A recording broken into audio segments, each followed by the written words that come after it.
Assalamualaikum warahmatullahi wabarakatuh. Di sini saya Vina Yuliana Anggraini dari jurusan Perbankan Syariah kelas 1B. Saya akan menjelaskan tentang bab 6, yaitu hak dan kewajiban negara. Saya akan membahas pendahuluan dahulu, yaitu 1. Fungsi negara dalam melaksanakan keamanan dan ketertiban dalam masyarakat.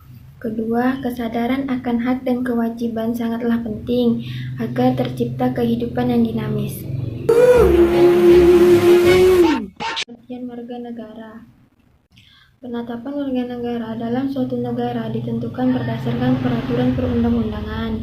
Yang kedua, pasal 26 ayat 1 Undang-Undang Dasar tahun 1945 menyatakan bahwa warga negara adalah orang-orang bangsa Indonesia dan orang-orang bangsa lain yang disahkan oleh undang-undang sebagai warga negara.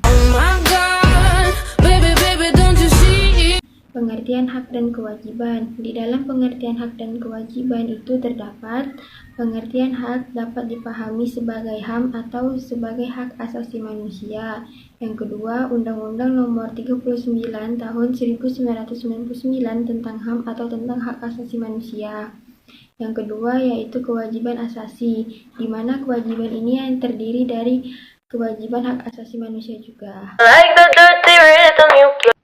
Selanjutnya adalah perkembangan HAM di Indonesia, yaitu pertama 1945 sampai dengan tahun 1959. 1959 sampai dengan tahun 1966. 1966 sampai dengan 1970.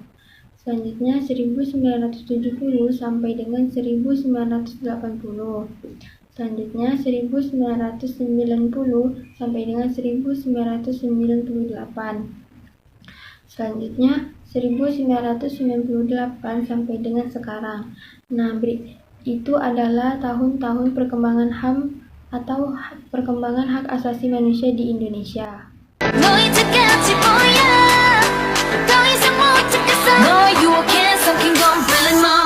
Selanjutnya kita membahas tentang hak dan kewajiban warga negara menurut Undang-Undang Dasar tahun 1945.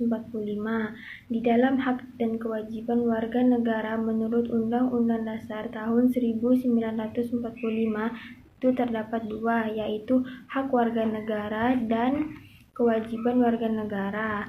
Nah, yang kita bahas dulu adalah hak warga negara.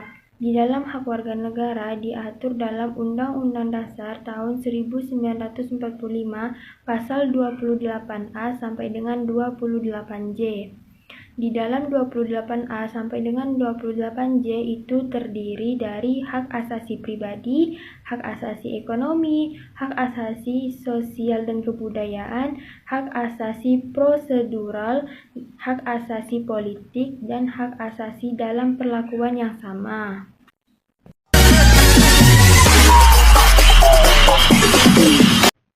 Nah, selanjutnya kita akan membahas tentang kewajiban warga negara. Di dalam kewajiban warga negara terdapat pengaturan kewajiban warga negara diatur dalam Undang-Undang tahun 1945 pasal 27, 28, 30, dan 31. Di dalam pasal tersebut terdapat beberapa yang mempengaruhi, yaitu membayar pajak, menjunjung hukum dan pemerintahan, menghormati hak asasi manusia orang lain, tunduk kepada ketetapan undang-undang, ikut serta dalam usaha pertahanan dan keamanan negara, melaksanakan sistem pertahanan dan keamanan rakyat semesta, mengikuti pendidikan dasar dan taat kepada warga negara. Nah, selanjutnya yaitu pembicaraan mengenai hubungan negara dan warga negara. Di dalam mengenai hubungan negara dan warga negara terdapat 3 kaum, yaitu kaum pluralis, kaum marxis, dan kaum sintesis. Nah, kaum pluralis diterbitkan oleh Hobbes dan John Locke yang menjelaskan tentang masyarakat yang mendahului dan menciptakan negara. Yang kedua, kaum Marxis yang diterbitkan oleh Antonio Gramsci yang menjelaskan tentang dominasi kekuasaan ada pada negara. Dan yang ketiga, kaum sintesis, diterbitkan oleh Anthony Giddens yang menjelaskan tentang menyatukan dua pandangan di atas. Nah, dari ketiga kaum itu semoga kalian mengerti dan memahami.